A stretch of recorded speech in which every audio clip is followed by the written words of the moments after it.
Hello everyone, how are you? I am your teacher. You can call me Mr. Rumi. I will answer some important questions which will be very helpful for you. So I welcome you on my channel Class Beta where we will be discussing question. In preparing the burette for titration, the final rinse should be done by option A, NaOH solution, option B, Titrant, option C, Analyte, option D, Deionised water. Correct answer is D, Deionised water.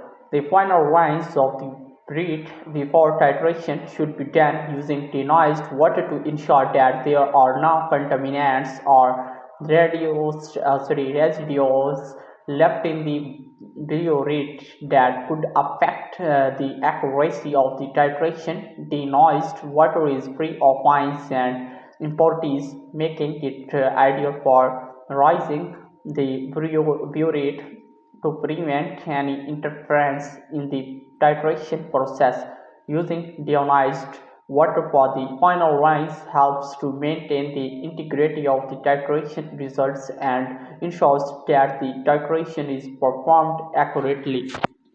So that was our today's correct answer to question. If you have any other question, please let me know in the comment section. I will be answering your question soon. Thanks for watching the video. Be sure to like, share and subscribe our channel. See you in the next question. Bye bye.